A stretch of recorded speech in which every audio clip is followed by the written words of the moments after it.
En la noche fatal en que el caballo de madera arrojó su contenido de hombres armados, dando como resultado la captura y destrucción de la ciudad, Eneas logró escapar de Troya, con su padre, su esposa y su pequeño hijo. El padre, Anquises, era demasiado viejo para caminar lo suficientemente rápido y Eneas lo cargó sobre sus hombros. Llevando este peso, guiando a su hijo y seguido por su esposa, Eneas logró salir de la ciudad en llamas, pero en la confusión su esposa se extravió y desapareció. Al llegar al lugar de encuentro, numerosos fugitivos de ambos sexos se reunieron y se pusieron a las órdenes de Eneas. Pasaron algunos meses en los preparativos y por fin se embarcaron. El primer desembarco fue en la costa de Tracia, y los troyanos se disponían a construir una ciudad, pero Eneas abandonó la idea ante un prodigio. Cuando se preparaba para ofrecer el sacrificio, arrancó algunas ramas de los árboles y, horrorizado, vio que de la parte cortada manaba sangre. Tras repetir lo que había hecho, oyó una voz desde el suelo que le gritaba: «Ahórratelo, Eneas. Soy tu pariente, Polidouro, asesinado aquí con muchas flechas, y aquí nació este matorral, regado con mi sangre». Estas palabras recordaron a Eneas que Polidouro había sido un joven príncipe de Troya, enviado por su padre, con grandes tesoros, al país vecino de Tracia, para ser criado allí, lejos de los horrores de la guerra.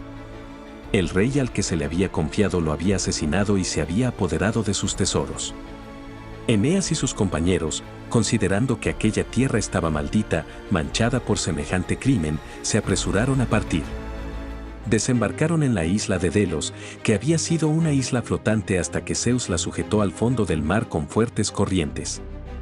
Apolo y Artemisa habían nacido allí, y la isla estaba consagrada a Apolo, cuyo oráculo consultó Eneas, recibiendo una respuesta ambigua, como de costumbre: «Busca a tu antigua madre, allí vivirá la raza de Eneas y reducirá a todas las demás naciones a su yugo». Los troyanos escucharon estas palabras con alegría e inmediatamente se pusieron a preguntarse unos a otros: ¿dónde estará la tierra a la que se refería el oráculo? Anquises recordó que, según una tradición, sus antepasados habían venido de Creta y allí resolvieron seguir los troyanos. Llegaron a Creta y empezaron a construir la ciudad, pero las enfermedades les asolaron y las cosechas que habían cultivado no produjeron nada. En esta sombría situación, Eneas fue advertido en sueños de que debía abandonar el país y buscar una región occidental, llamada Hesperia, de donde había emigrado Dárdenes, el verdadero fundador de Troya. Así que se dirigieron a Hesperia, ahora llamada Italia, y solo llegaron allí después de muchas aventuras y el lapso de tiempo suficiente para que un navegante moderno diera varias veces la vuelta al mundo. El primer desembarco fue en la isla de las arpías, aves repelentes, con cabeza de mujer, garras afiladas y rostro pálido por el hambre, que habían sido enviadas por los dioses para atormentar a un tal Fineo, al que Zeus había privado de la vista como castigo por su crueldad. Cada vez que se le ponía comida, las arpías descendían de lo alto y se la llevaban. Los pájaros habían sido expulsados por los argonautas y se habían refugiado en la isla donde Eneas los encontró. Al entrar en el puerto, los troyanos vieron rebaños de ganado pastando en la llanura. Mataron todo el ganado que quisieron y se prepararon para un festín. Sin embargo, apenas se sentaron a la mesa, se oyeron horribles gritos desde lo alto y descendió una jauría de las repugnantes arpías, que arrancaron la carne de los platos y huyeron con ella.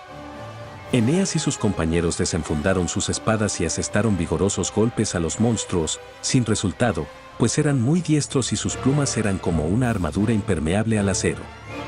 Uno de ellos, aterrizando en una roca cercana, gritó: «Es así, troyanos, como nos tratáis a los pájaros inocentes, primero matando nuestro ganado y ahora atacándonos a nosotros mismos». Predijo crueles sufrimientos a los troyanos en su futuro viaje, y se fue volando, después de apagar su ira. Los viajeros se dispusieron inmediatamente a abandonar la región y pronto llegaron a la costa de Epiro. Allí desembarcaron y se enteraron, para su asombro, de que algunos exiliados troyanos, que habían sido llevados allí como prisioneros, se habían convertido en los gobernantes del país. Andrómaca, viuda de Héctor, se había convertido en la esposa de uno de los victoriosos jefes griegos, a quien había dado un hijo.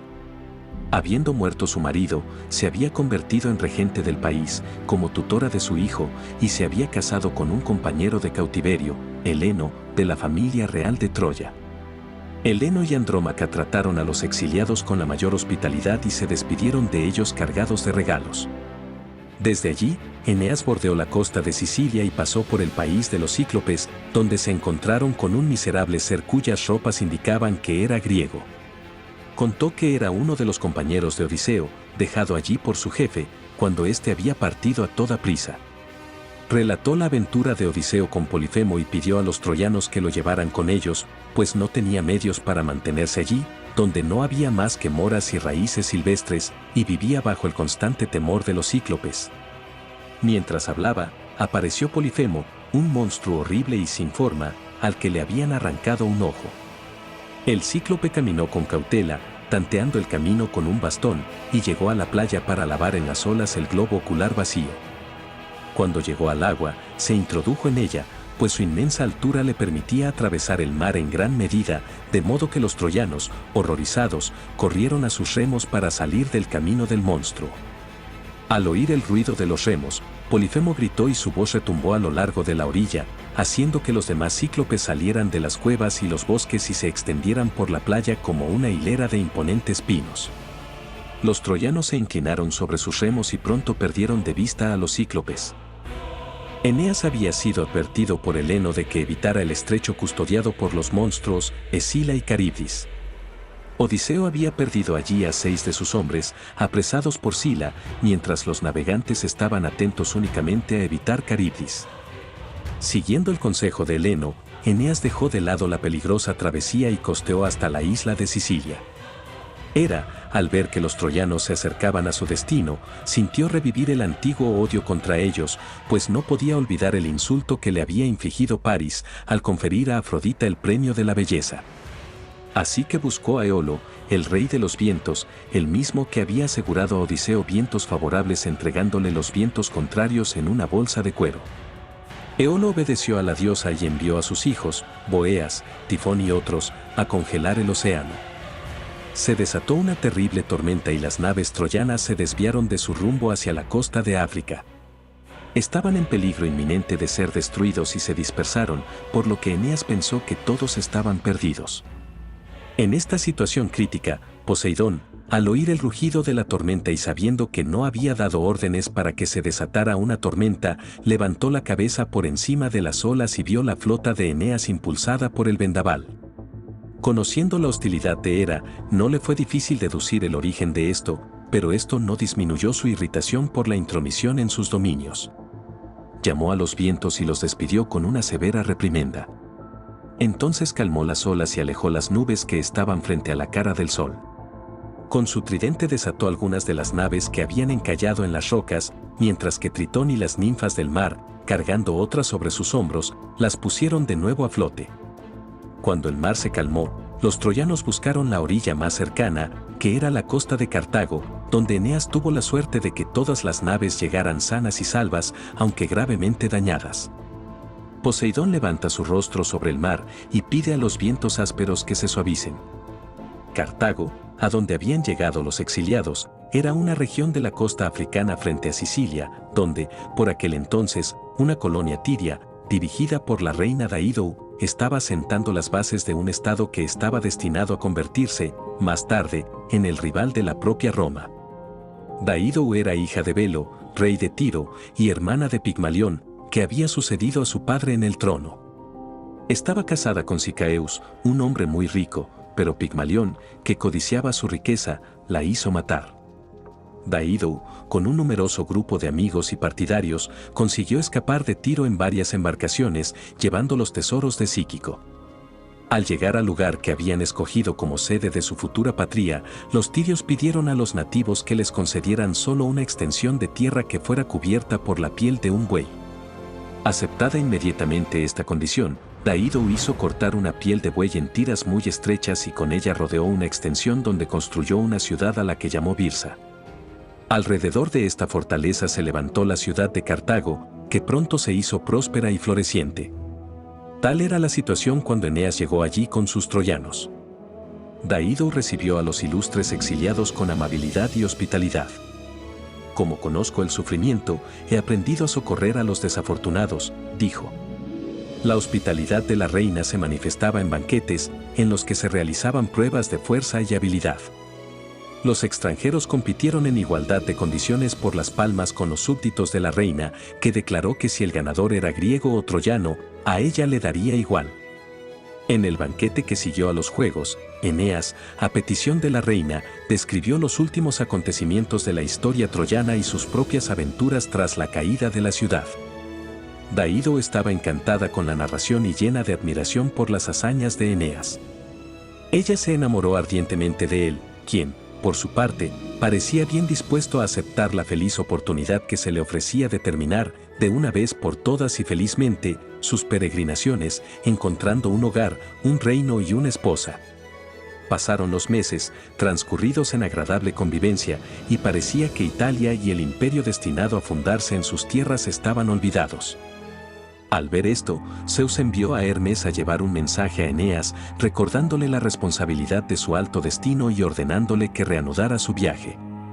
Eneas se separó de Daido, aunque ella utilizó todas las tentaciones y argumentos para retenerlo.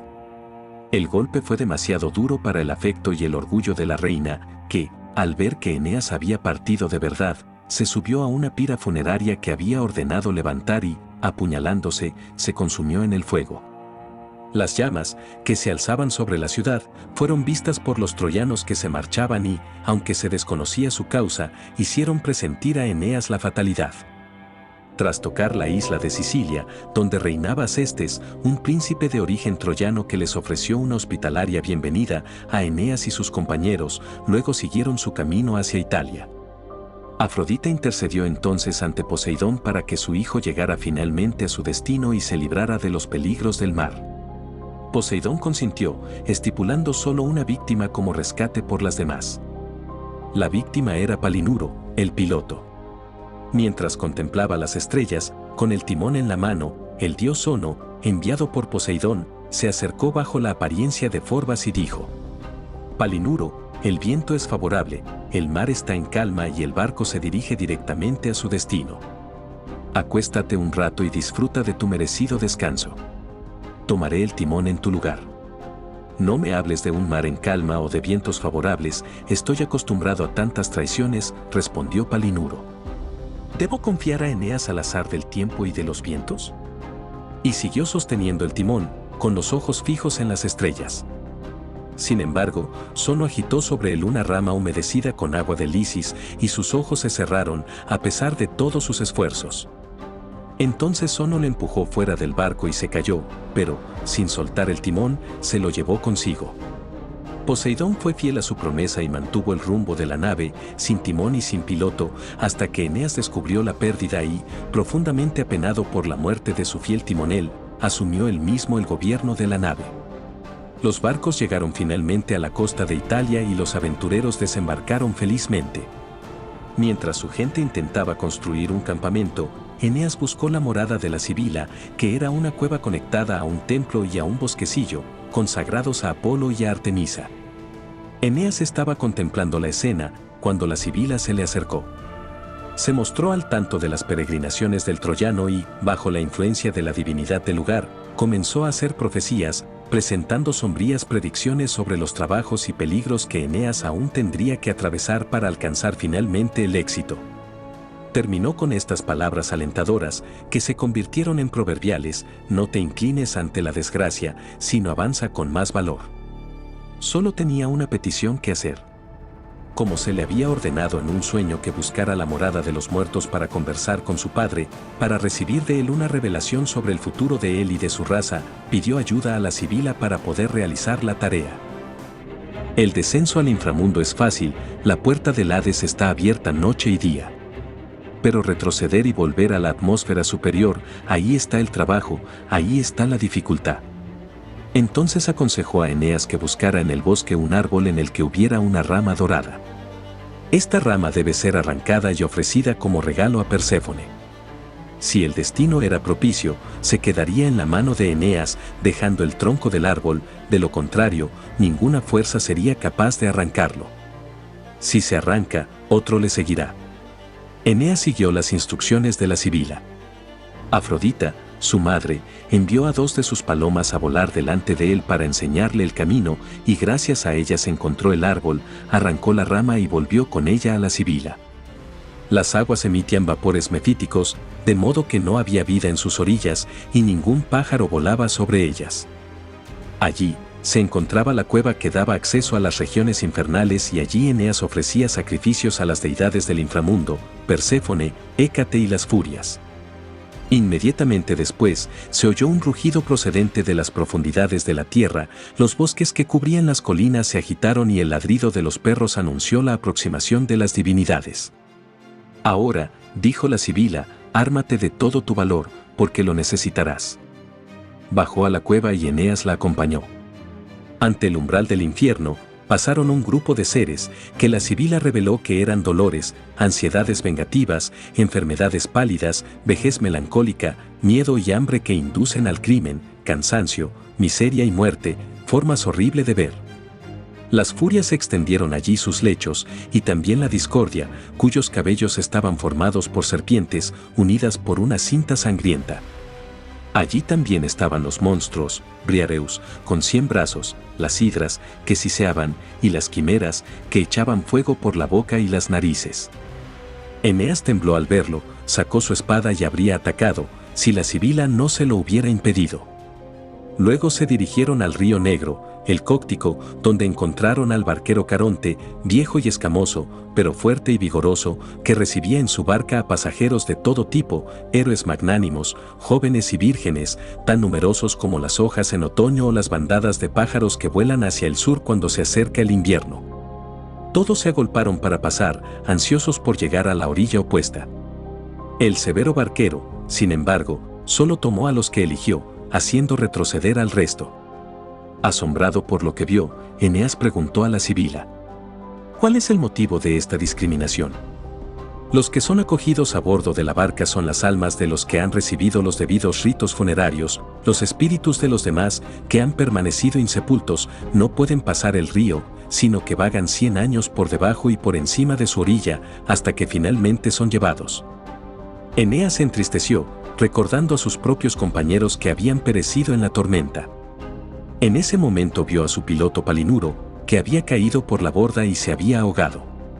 Rogó con vehemencia a Eneas que le tendiera la mano y lo llevara con él a la orilla opuesta. Pero la sibila lo rechazó, pues hacerlo sería transgredir las leyes de Hades. Pero ella le consoló diciéndole que los habitantes de la costa a la que había sido arrastrado su cuerpo se verían inducidos por prodigios a darle una sepultura adecuada, y que el promontorio tomaría el nombre de Cabo Palinuro, que aún hoy lleva. Dejando a Palinuro reconfortado por estas palabras, los dos se acercaron al barco. Caronte, mirando fijamente al guerrero que se acercaba, le preguntó con qué derecho había llegado allí, vivo y armado. La sibila contestó que no cometería ninguna violencia, que el único objeto de Eneas era ver a su padre, y finalmente presentó la rama de oro, a cuya vista se hizo la ira de Caronte, que se apresuró a arrastrar la barca y recibir a los dos a bordo. La embarcación, acostumbrada solo a la carga muy ligera de los espíritus incorpóreos, gimió bajo el peso del héroe, que, junto con la sibila, pronto fue llevado a la otra orilla. Allí encontraron al perro de 3 cabezas Cerbero, con los cuellos erectos de serpientes. El perro ladró a través de sus 3 gargantas hasta que la sibila le arrojó un pastel especialmente preparado por ella, que el animal devoró vorazmente, yendo después a estirarse en su perrera, quedándose profundamente dormido. Eneas y la sibila desembarcaron. El primer sonido que llegó a sus oídos fue el llanto de niños pequeños, muertos en el umbral de la vida, y cerca de los cuales estaban los que habían perecido como consecuencia de falsas acusaciones. Minos los escuchó como un juez y examinó las acciones de cada uno. El siguiente plano era la de los que habían muerto por su propia mano, odiando la vida y buscando refugio en la muerte. Con qué buena voluntad soportarían ahora la miseria, el trabajo y otras aflicciones, si pudieran volver a la vida. Luego vinieron regiones de dolor, divididas en callejones aislados, que corrían a través de los espesos bosques de mirto. Allí vagaban los que habían sido víctimas de un amor insatisfecho y a los que la propia muerte no había liberado del sufrimiento. Entre ellos, Eneas creyó reconocer la figura de Daídou, aún recién herida. La luz difusa lo mantuvo inseguro por un momento, pero al acercarse, se dio cuenta de que en realidad era ella. Las lágrimas cayeron de sus ojos y se dirigió a ella con palabras llenas de amor. «Infeliz Daido, ¿era cierto entonces el rumor de que habías muerto? ¿Y fui yo la causa? Invocaste el testimonio de los dioses para que me apartara de ti de mala gana, obedeciendo las órdenes de Zeus. Y no podía creer que mi ausencia te costara tanto. Detente, te lo ruego, y no me niegues el último adiós». Se quedó quieta un momento, girando la cara y con los ojos fijos en el suelo, luego, en silencio, pasó tan insensible a la súplica como una roca. Eneas la siguió durante algún tiempo, luego, con el corazón encogido, se reunió con su compañera y reanudó su marcha. Luego entraron en los campos por los que deambulan los héroes caídos en la batalla. Allí vieron muchas sombras de guerreros griegos y troyanos. Los troyanos rodearon a Eneas y no se conformaron con verlo. Preguntaron la causa de su venida y le hicieron numerosas preguntas. Sin embargo, los griegos, al ver su armadura, que brillaba en aquella atmósfera oscura, reconocieron al héroe y, presos del terror, le dieron la espalda y huyeron, como solían hacer en las llanuras de Troya. De buena gana, Eneas se habría quedado con sus amigos troyanos, pero la sibila le instó a darse prisa. Llegaron a un lugar donde el camino se dividía, uno conducía al Elíseo, el otro a las regiones de los condenados. Eneas vio por un lado las murallas de una gran ciudad, alrededor de la cual el Flectón hace rodar sus furiosas aguas. Ante él estaba la puerta de bronce, que ni los dioses ni los hombres podían derribar. Junto a la puerta había una torre de hierro, donde Tisífeni, la furia vengativa, hacía guardia. De la ciudad llegaban los lamentos y el crujir de dientes, el estruendo de los hierros y el arrastre de las cadenas. Eneas, horrorizado, preguntó a su guía qué delitos eran aquellos cuyos castigos producían los ruidos que oía. «Este es el tribunal de Radamantus, que desvela los crímenes cometidos en vida y que el criminal pensó en ocultar, en vano», respondió la sibila. Tisífeni aplica su látigo escorpión y entrega al criminal a sus hermanas, las furias.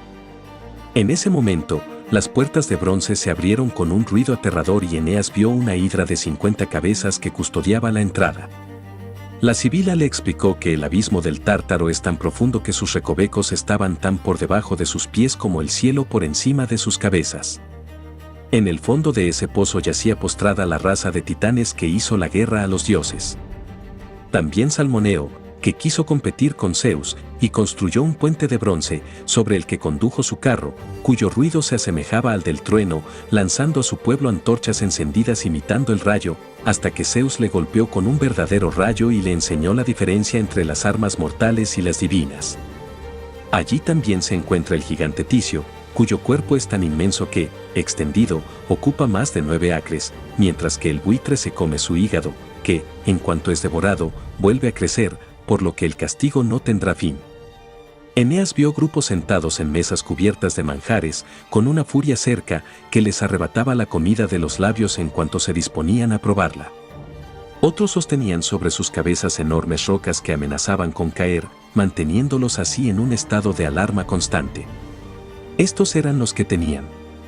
Estos eran los que odiaban a sus hermanos, ultrajaban a sus padres, engañaban a los amigos que confiaban en ellos o, habiéndose enriquecido, se quedaban con el dinero solo para ellos, sin permitir que otros lo compartieran. Estos últimos constituían el grupo más numeroso. También hubo quienes violaron el voto matrimonial, lucharon por una causa malvada o demostraron ser infieles a sus empleadores. Había uno que había vendido su país por oro, otro que había pervertido las leyes, haciéndolas decir una cosa hoy y otra mañana. Allí estaba Nixión, atado a una rueda que giraba incesantemente, y Sísifo, cuya tarea consistía en hacer rodar una enorme piedra hasta la cima de una colina, pero cuando ya estaba bien avanzada en la pendiente, la piedra, impulsada por una fuerza repentina, volvió a rodar hasta la llanura. Sísifo lo empujó de vuelta a la colina, cubierto de sudor, pero en vano. Tántalo, de pie en un estanque, con la barbilla a la altura del agua, sin embargo, sintió una sed devoradora y no encontró la manera de saciarla, pues cuando bajó la cabeza, el agua se escapó, dejando el suelo bajo sus pies completamente seco. Los frondosos árboles cargados de fruta, peras, granadas, manzanas y apetitosos higos bajaron sus ramas, pero cuando intentó agarrarlas, el viento empujó las ramas fuera de su alcance. La sibila advirtió a Eneas que ya era hora de que abandonaran aquellas melancólicas regiones y buscaran la ciudad de los elegidos. Atravesaron un camino cubierto de oscuridad y llegaron a los campos elíseos, donde habitan los felices. Respiraron un aire más puro y vieron todos los objetos envueltos en una luz rojiza. La región tenía su propio sol y sus propias estrellas. Los habitantes se entretenían de diversas maneras, algunos practicando ejercicios de fuerza y agilidad sobre la suave hierba, otros bailando y cantando. Orfeo pulsó las cuerdas de su lira, produciendo sonidos encantadores. Allí Eneas vio a los fundadores del estado troyano, héroes magnánimos que habían vivido en tiempos más felices. Contempló con admiración los carros de guerra y las relucientes armas que ahora descansaban sin usar. Las lanzas se hundieron en el suelo y los caballos, descargados, recorrieron la llanura. El mismo orgullo de las armaduras espléndidas y los corceles de fuego que los antiguos héroes sentían en vida les acompañaba allí. Eneas vio a otro grupo escuchando jovialmente los acordes de la música. Estaba en un bosquecillo de laureles, donde nace el gran río Po. Allí vivían los que habían muerto a consecuencia de las heridas recibidas por la causa de su patria, y también los santos sacerdotes y los poetas que presentaban pensamientos dignos de Apolo, y otros que contribuían a alegrar y adornar la vida con sus descubrimientos en las artes útiles y hacían que su memoria fuera bendecida al prestar servicios a la humanidad. Llevaban alrededor de la frente cintas blancas como la nieve. La sibila se dirigió a este grupo, preguntando dónde podrían encontrarse los anquises. Se les indicó dónde debían buscarlo, y al poco tiempo lo encontraron en un verde valle, donde estaba contemplando la multitud de sus descendientes, sus destinos y las notables hazañas que realizarían en tiempos venideros. Al reconocer a Eneas, avanzó con los brazos extendidos, mientras las lágrimas corrían por sus mejillas. «Has venido por fin», exclamó, «tan esperado, y te contemplo después de tantos peligros. Oh, hijo mío, cómo he temido por ti al ver tus pasos». «Oh, mi padre», respondió Eneas. «Tu imagen estaba siempre delante de mí para guiarme y protegerme». Entonces intentó estrechar a su padre entre sus brazos, pero solo encontró una imagen incorpórea. Entonces Eneas vio ante sí un amplio valle, con árboles que la brisa agitaba ligeramente, un paisaje tranquilo donde fluía el río Leteo. En sus orillas había una innumerable multitud, tan numerosa como los insectos en un día de verano. Sorprendido, Eneas preguntó quiénes eran y Anquises respondió: «Son las almas que deben recibir los cuerpos a su debido tiempo. Mientras tanto, viven en las orillas del Lisis y beben en el olvido de su vida anterior». «Oh, padre», exclamó Eneas, «¿es posible que uno tenga tanto amor por la vida como para querer dejar estas tranquilas regiones por el mundo superior?» Anquises respondió explicando el plan de la creación. «El Creador», dijo, «hizo originalmente el material del que están compuestas las almas con los 4 elementos, fuego, aire, tierra y agua que, cuando se unen, toman la forma de la parte más excelente, fuego, y se convierten en llama. Este material se extendió como una semilla entre los cuerpos celestes, el sol, la luna y las estrellas. A partir de esta semilla los dioses inferiores crearon al hombre y a todos los demás animales, mezclándola, en diversas proporciones, con la tierra, lo que templó y redujo su pureza. Cuanto más predominaba la tierra en la composición, menos puro era el individuo, y vemos hombres y mujeres con cuerpos completamente desarrollados sin la pureza de la infancia. Así, la impureza contraída por la parte espiritual está en proporción al tiempo de unión del cuerpo con el alma. Esta impureza puede ser purgada después de la muerte, lo que se hace ventilando las almas en la corriente de aire, o sumergiéndolas en agua, o quemando sus impurezas en el fuego. Unos pocos, de los que Anquises insinúa que es uno, son admitidos inmediatamente en el Elíseo, para permanecer allí. El resto, sin embargo, después de ser purificados de las impurezas de la tierra, son devueltos a la vida, dotados de nuevos cuerpos, con el recuerdo de su vida anterior totalmente borrado, gracias al lavado con las aguas del Isis. Sin embargo, todavía hay algunos tan profundamente corrompidos que no pueden recibir cuerpos humanos y se transforman en animales, leones, tigres, gatos, perros, monos y demás animales. Esto es lo que los antiguos llamaban metempsicosis o transmigración de las almas, doctrina que todavía sostienen los nativos de la India, que tienen escrúpulos en destruir la vida de los animales más insignificantes, porque no saben si contienen alguna persona de su conocimiento en forma alterada. Después de todas estas explicaciones, Anquises procedió a mostrar a Eneas los individuos de su raza que aún estaban por nacer y a relatarle las empresas que debían ejecutar en el mundo. Luego volvió al presente y le contó a su hijo los acontecimientos que le esperaban antes de que él y sus compañeros se instalaran definitivamente en Italia. Se librarían guerras, se disputarían batallas, se conquistaría una esposa, y como resultado se fundaría un estado troyano, del que surgiría el poder humano, que acabaría siendo soberano en el mundo. Eneas y la Sibila se despidieron entonces de Anquises y regresaron al mundo superior. Tanto si eres una diosa como una mortal amada por los dioses, siempre serás venerada por mí, dijo Eneas a la Sibila, mientras regresaban a la tierra. Cuando llegue a la atmósfera superior, haré erigir un templo en tu honor y yo mismo ofreceré los sacrificios. No soy una diosa, dijo la Sibila, no reclamo sacrificios ni ofrendas. Soy mortal. Sin embargo, si hubiera aceptado el amor de Apolo, podría haber sido inmortal. Prometió satisfacer mi voluntad si yo aceptaba ser suya. Cogí un puñado de arena y extendiendo el brazo que lo sostenía dije, concédeme ver tantos cumpleaños como granos de arena tenga en mi mano. Por desgracia, me olvidé de pedir la juventud eterna. Eso también me lo habría concedido si hubiera aceptado su amor, pero, ofendido por mi negativa, me dejó envejecer. Mi juventud y la fuerza de la juventud hace tiempo que pasaron. He vivido 700 años, y para igualar el número de granos de arena, todavía tengo que ver 300 primaveras y 300 otoños. Mi cuerpo se debilita con el paso de los años, y con el tiempo perderé la vista, pero mi voz permanecerá y las edades futuras respetarán mi palabra. Estas últimas declaraciones de la Sibila son una alusión a sus poderes proféticos. En su cueva, solía escribir en hojas recogidas de los árboles los nombres y destinos de los individuos. Las hojas así escritas se disponían en orden dentro de la cueva y podían ser consultadas por los devotos, pero si al abrir la puerta entraba el viento y dispersaba las hojas, la Sibila no podía restablecerlas de nuevo, y el oráculo se perdía irremediablemente. Las arpías habían amenazado a los troyanos con graves sufrimientos. Había predicho, en particular, que antes de que cesaran sus peregrinaciones, se verían impulsados, por el hambre, a devorar sus propias mesas. Este presagio se hizo entonces realidad. Después de comer su frugal comida sentados en la hierba, los hombres colocaron sobre sus rodillas las galletas duras y sobre ellas todo lo que habían conseguido reunir en el bosque. Habiendo devorado esta última comida, intentaron comer las galletas y, al ver esto, Juno observó jovialmente. «He aquí, estamos comiendo nuestras mesas». Eneas estuvo de acuerdo con el augurio. «Salve tierra prometida», exclamó.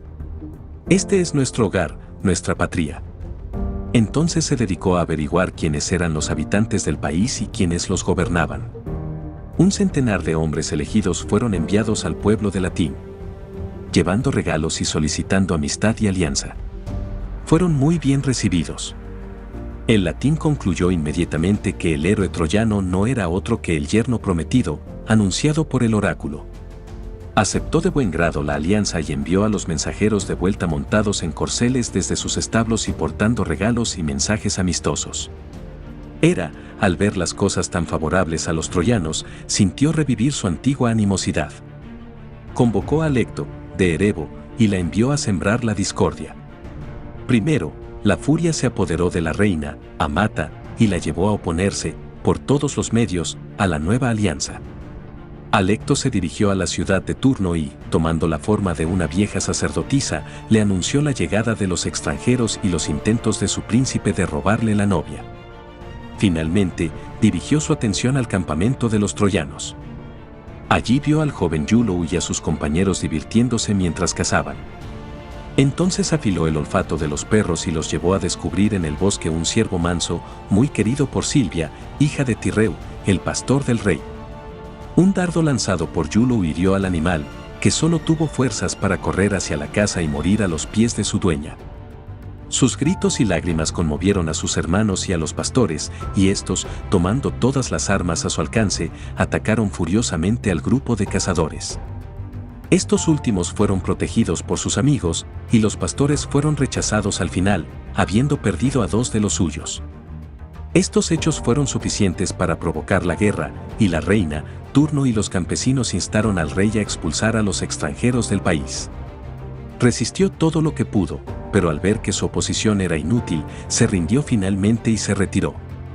Era costumbre en el país, cuando se avecinaba la guerra, que el primer magistrado, vistiendo ropas adecuadas, abriera solemnemente las puertas del templo de Hera, que se mantenían cerradas mientras duraba la paz. El pueblo exigió que el viejo rey realizara esta solemnidad, pero él se negó a hacerlo. Mientras discutían, la propia Hera, descendiendo del cielo, golpeó las puertas con fuerza irresistible y las abrió. Inmediatamente, las llamas de la guerra cubrieron el país. La gente acudió de todas partes sin pensar en otra cosa que en la lucha. Turno fue reconocido por todos como jefe, otros se unieron a las fuerzas como aliados, el principal de los cuales era Mesentius, un soldado valiente y capaz, pero de una crueldad execrable. Había sido jefe de uno de los pueblos vecinos, pero su gente lo había expulsado. Con él estaba su hijo Lauso, un joven generoso, merecedor de un jefe mejor.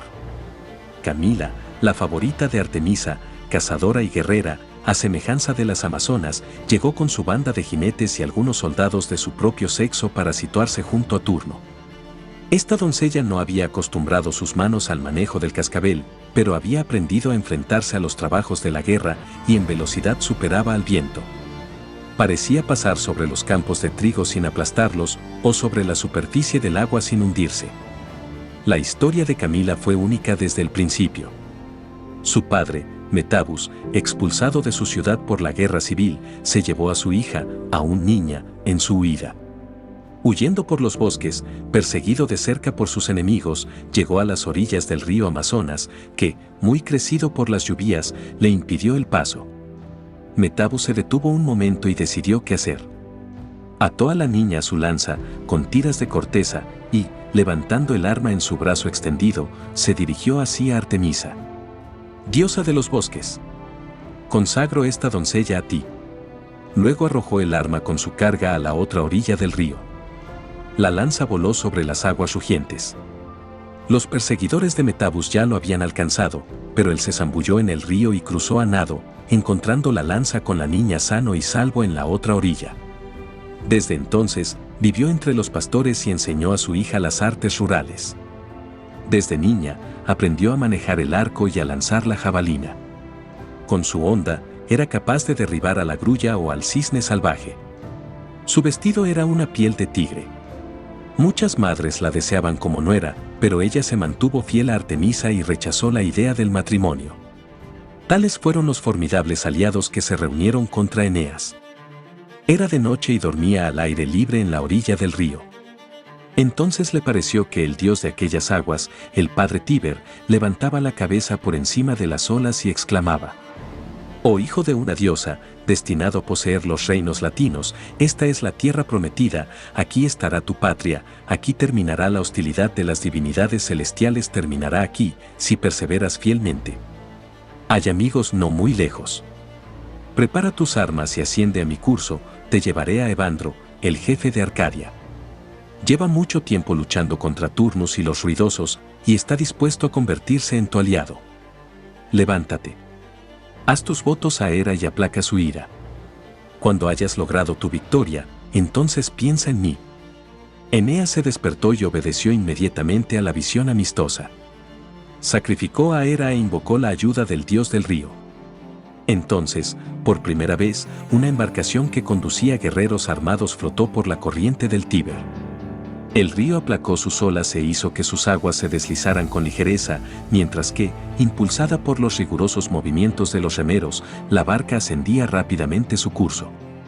Hacia el mediodía los troyanos divisaron las casas dispersas de la ciudad naciente, donde en tiempos posteriores surgió la orgullosa ciudad de Roma, cuya gloria llegaba hasta el cielo. Por casualidad, el viejo rey Evandro estaba ese día celebrando las solemnidades anuales en honor de Heracles y de todos los dioses. Con él estaban su hijo Palas y todos los jefes de la pequeña comunidad. Al ver el alto barco que se deslizaba cerca del bosque, se asustaron y se levantaron de sus mesas. Palas, sin embargo, impidió que se interrumpiera la solemnidad y, tomando una urna, se dirigió a la orilla del río, donde gritó preguntando a los recién llegados quiénes eran y cuál era su propósito. Sosteniendo una rama de olivo, Eneas replicó: «Somos troyanos, amigos tuyos y enemigos de los gobernantes. Buscamos a Ivander y le ofrecemos unir nuestras armas a las suyas». Palas, asombrado al oír un nombre tan grande, les invitó a desembarcar y cuando Eneas llegó a la orilla, le estrechó la mano calurosamente durante un largo tiempo. Cruzando el bosque, los troyanos se dirigieron a donde estaban el rey y su gente y fueron recibidos de la manera más amistosa. Se sentaron alrededor de la mesa y el banquete continuó. Cuando terminaron las solemnidades, todos entraron en la ciudad. El rey, ya encorvado por la vejez, caminaba entre su hijo y Eneas, apoyándose en el brazo de uno u otro y hablando de diversos temas, lo que parecía hacer más corto el paseo. Eneas miraba y escuchaba con deleite, observando todas las bellezas del paisaje y aprendiendo mucho sobre los renombrados héroes de la antigüedad. Estos extensos bosques estuvieron antaño habitados por sátiros y ninfas y por una ruda raza de hombres que nacían de los propios árboles y no tenían leyes ni cultura social. No sabían arar la tierra con la ayuda de una yunta de bueyes, ni recoger las cosechas, ni aprovechar la abundancia presente para hacer frente a la escasez futura. Vivían como animales bajo los árboles y se alimentaban vorazmente de las presas que cazaban. Así estaban cuando Cronos, expulsado del Olimpo por sus hijos, apareció entre ellos y, agrupando a aquellos salvajes, formó una sociedad y les dio leyes. Siguió una época de tanta paz y abundancia que los hombres han llamado desde entonces al reinado de Cronos la Edad de Oro. Poco a poco las cosas cambiaron, y la sed de oro y la sed de sangre se impusieron. La tierra fue presa de sucesivos tiranos, hasta que la fortuna y el destino irresistible me trajeron aquí, exiliado de mi patria, Arcadia. Después de hablar así, le mostró a Eneas la roca Tarpeya y el lugar agreste cubierto entonces de matorrales donde, más tarde, se levantaría el Capitolio con toda su magnificencia. A continuación, señaló algunos muros desmantelados, explicando: allí estaba el Janículo, construido por Jano, y allí Saturnia, la ciudad de Cronos. Así llegaron a la cabaña del pobre Evandro y desde allí vieron rebaños pastando en la llanura donde hoy se levanta el orgulloso e imponente foro. Entraron y en el interior había una cama hecha para Eneas, bien rellena de hojas y cubierta con la piel de un oso libio. A la mañana siguiente, despertado por el amanecer y el canto de los pájaros bajo el techo de la casa, el viejo Ivander se levantó. Vestido con una túnica, con una piel de pantera sobre los hombros, sandalias en los pies y su espada colgada al costado, fue a buscar a su invitado. Tras él iban dos mastines, su único séquito y guardaespaldas. Encontró al héroe en compañía de su fiel Acates, y como Palas no tardó en unirse a ellos, el viejo rey habló así: «Ilustre troyano, poco podemos hacer por una causa tan grande. Nuestro estado es débil, apretado por un lado por el río y por el otro por los gobernantes. Me propongo aliarme con vosotros a un pueblo numeroso y rico, al que el destino os ha traído en un momento propicio. Los etruscos ocupan la región que se encuentra más allá del río. Su rey era Mesentius, un monstruo de la crueldad, que inventó tormentos indecibles para satisfacer su venganza. Ataba a los muertos con los vivos, manos con manos y caras con caras, y dejaba que sus desafortunadas víctimas murieran en ese horrible amplexo. Al final, el pueblo lo expulsó de su casa, quemó su palacio y mató a sus amigos. Escapó y se refugió con Turno, que lo protegió con sus armas.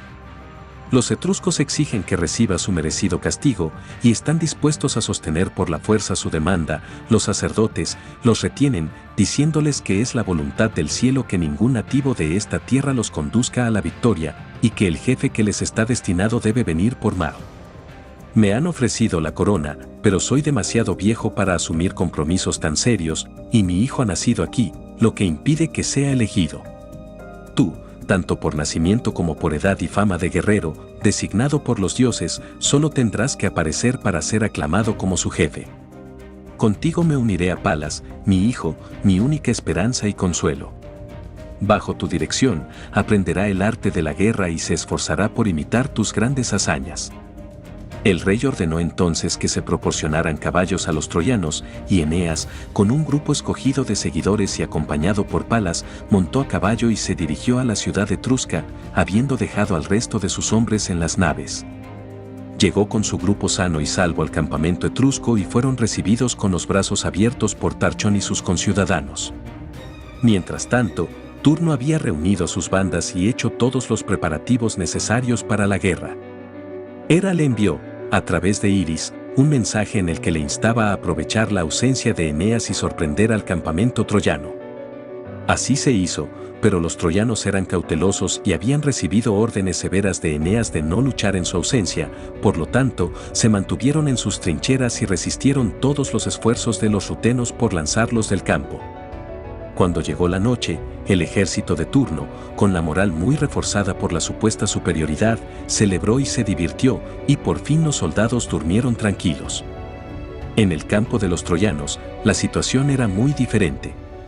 Todos estaban atentos, ansiosos e impacientes por el regreso de Eneas. Niso montó guardia a la entrada del campamento y en su compañía estaba Euríalo, un joven que había destacado por encima de todos en el ejército por su amabilidad personal y sus altas cualidades. Los dos eran amigos y hermanos de armas. ¿Te has dado cuenta de la confianza y la despreocupación que revela el enemigo?, preguntó Niso a su amigo. Sus hombres son pocos y débiles, y los soldados parecen todos vencidos por el vino o el sueño. ¿Sabes con qué ansiedad nuestros jefes desean comunicarse con Eneas para recibir sus órdenes? Me siento muy inclinado a cruzar el campo del enemigo para ir en busca de nuestro jefe. Si tengo éxito, la gloria de la hazaña será suficiente recompensa para mí, y si juzgan que el servicio prestado merece algo más, que te paguen. Eurilus, inflamado por el amor a la aventura, respondió: ¿Quieres, Niso, negarte a que comparta contigo tu hazaña? Y puedo dejar que te enfrentes a ese peligro solo. No fue para esto para lo que me educó mi valiente padre, ni pretendí tal cosa para mí, cuando me uní al estandarte de Eneas, dispuesto a hacer poco de la vida, si se compara con el honor. No lo dudo, amigo mío, respondió Niso. Sin embargo, usted sabe lo dudoso que es el éxito de tal hazaña, y pase lo que pase conmigo, deseo que se quede y que no le pase nada. Eres más joven que yo y tienes más cosas que esperar en la vida. No puedo ser la causa de tanto dolor para tu madre, que prefirió quedarse contigo aquí en el campamento antes que vivir en paz con las demás mujeres de la ciudad de Acesta. No digas más, respondió Eurilus. En vano buscarás argumentos para disuadirme. Ya he decidido ir contigo. No perdamos el tiempo. Llamaron al guardia y, entregándole el puesto de centinela, se dirigieron a la tienda del general. Encontraron a los principales jefes en conferencia, que deliberaban sobre cómo comunicar la situación a Eneas. El ofrecimiento de los dos amigos fue recibido de buen grado, y ambos se cubrieron de elogios y prometieron las más generosas recompensas en caso de éxito. Iulo, en privado, se dirigió a Euríalo afirmando ante él su inquebrantable amistad. «Solo tengo una cosa que pedir», respondió Eurilus. «Mi vieja madre está conmigo en el campamento.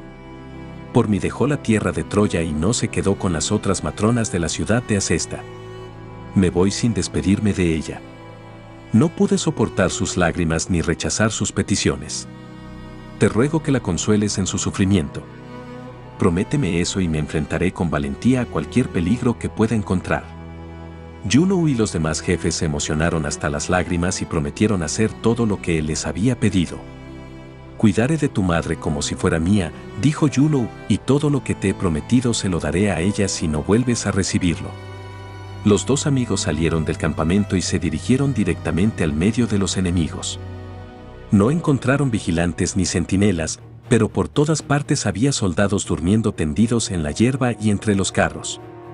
Las leyes de la guerra en aquellos días no prohibían a un valiente matar al enemigo dormido, y los dos troyanos mataron, al pasar, a todos los enemigos que pudieron sin causar alarma. Eurilus sacó de una tienda un brillante casco de oro y plumas. Los dos habían atravesado las líneas enemigas sin ser detectados, cuando de repente apareció ante ellos una tropa que, al mando de Bolseno, se acercaba al campamento. El brillante casco de Eurilus llamó la atención de Bolseno, que saludó a los dos jóvenes y les preguntó quiénes eran y de dónde venían. En lugar de responder, los dos corrieron hacia el bosque. Los jinetes se dispersaron en todas las direcciones para interceptar su huida. Niso eludió a sus perseguidores y se libró del peligro, pero como Euríalo se había extraviado, volvió a buscarlo. Se adentró de nuevo en el bosque y pronto escuchó algunas voces. Mirando a través de los árboles, vio a toda la banda rodeando a Eurilus, interrogándolo ruidosamente. ¿Qué deben hacer? ¿Cómo liberar al joven, o sería mejor morir con él? Levantando los ojos hacia la luna, que brillaba mucho, exclamó: «Favoréceme, diosa». Dicho esto, lanzó el dardo a uno de los líderes del grupo, golpeándolo en la espalda y haciéndolo caer al suelo herido de muerte. En medio del asombro consiguiente, otra arma se rompió y otro guerrero cayó muerto. El jefe, Bolseno, sin saber de dónde habían partido los dardos, avanzó contra Euríalo, con la espada desenvainada. «Pagarás por ambas cosas», exclamó, y estaba a punto de clavarle la espada en el pecho cuando Niso, percibiendo desde su escondite el peligro que corría su amigo, avanzó gritando: «Fui yo, fui yo. Volved vuestras espadas contra mí, gobernantes. Fui yo quien lo hizo. Él solo me acompañó como amigo». Mientras hablaba, la espada se adelantó y atravesó el pecho de Euríalo. Su cabeza cayó sobre su hombro, como una flor cortada por un arado. Niso se lanzó contra Bolseno, clavando la espada en su cuerpo, y fue él mismo muerto, en el mismo instante, recibiendo innumerables heridas. Eneas llegó al lugar de la acción con sus aliados etruscos a tiempo para rescatar el campamento asediado. Ahora, al ser los dos ejércitos aproximadamente equivalentes en poder, la guerra se libró con mayor furia. Al verse envuelto en un combate contra sus súbditos rebeldes, el tirano Mesentius luchó como una bestia feroz. Mataba a todos los que se atrevían a enfrentarse a él y ponía en fuga a la multitud cada vez que aparecía. Por fin se encontró con Eneas, y los ejércitos dejaron de luchar para ver el encuentro de ambos. Mesentius lanzó su lanza, que al golpear el escudo de Eneas, se desvió e hirió a Antores, un griego que había dejado su ciudad natal de Argos para acompañar a Evandro a Italia. Miró al cielo y murió recordando a su amada Argos. Su hijo Layo, incapaz de contemplar la escena, se precipitó hacia adelante, colocándose frente a su padre, mientras sus partidarios rodeaban a Mesentius y lo expulsaban.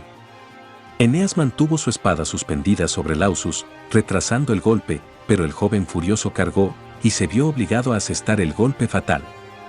Lausus cayó, y Eneas se inclinó sobre él compadeciéndose.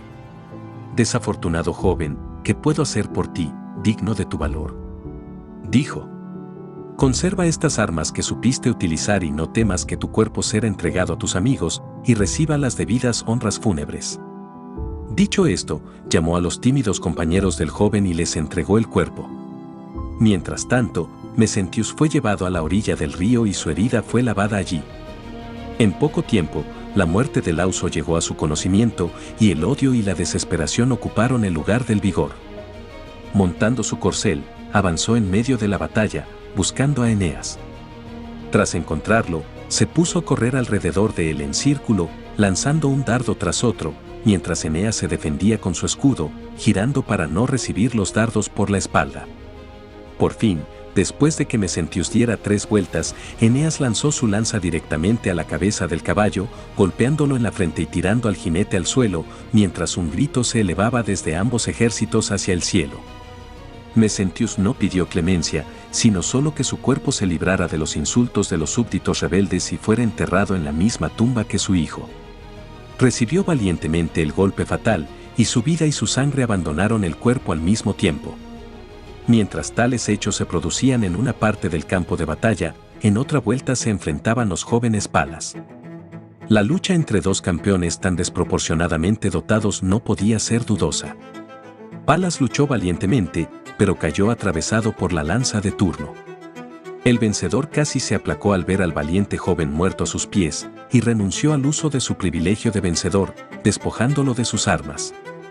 Se limitó a retirar y colocar alrededor de su propio cuerpo el boldrio, adornado con remaches y tallas de oro, dejando el resto a los amigos del muerto. Después de la batalla, hubo un cese de las hostilidades durante algunos días para que los ejércitos pudieran enterrar a los muertos. En el ínterin, Eneas desafió a Turno a decidir la lucha en un combate singular, pero Turno evadió el desafío. Siguió otra batalla, en la que se distinguió especialmente la guerrera virgen Camila.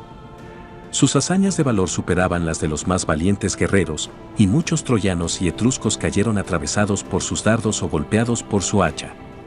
Al fin y al cabo, un etrusco llamado Aruño, que la había observado durante mucho tiempo en busca de una ocasión propicia, la vio perseguir a un enemigo que huía, cuya espléndida armadura ofrecía una presa tentadora. Atenta solo a la persecución, la Virgen no percibió el peligro que corría, y el dardo de Aruño la alcanzó y la hirió mortalmente. Cayó y expiró en los brazos de las doncellas que la acompañaban. Artemisa, que fue testigo de su destino, no toleró que su muerte quedara impune. Aruño, mientras huía, feliz pero asustado, fue alcanzado por una flecha oculta, disparada por una de las ninfas del séquito de Artemisa, y murió innoble y anónimamente.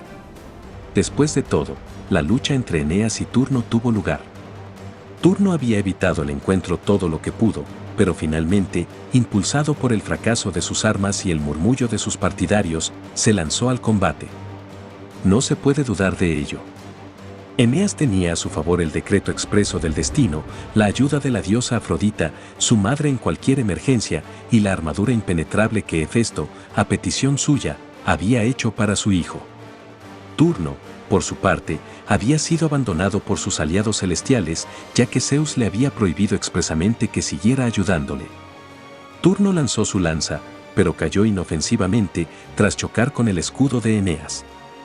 El héroe troyano lanzó entonces su lanza, que atravesó el escudo de Turno y lo hirió en el muslo. El valor de Turnus lo abandonó y pidió clemencia. Eneas estaba a punto de concederle la vida, pero en ese instante sus ojos se posaron en el baldrío de Palas que Turno había tomado del joven muerto. Entonces renació su cólera y lo atravesó con su espada, exclamando: «Es Palas quien te inmola». En este punto termina la Eneida, y se deduce que Eneas, habiendo triunfado sobre sus enemigos, obtuvo la mano de Lavinia. La tradición añade que fundó una ciudad a la que llamó Lavinio, en honor a su esposa. Su hijo Iulo fundó Alba Longa, cuna de Rómulo y Remo y de la propia Roma.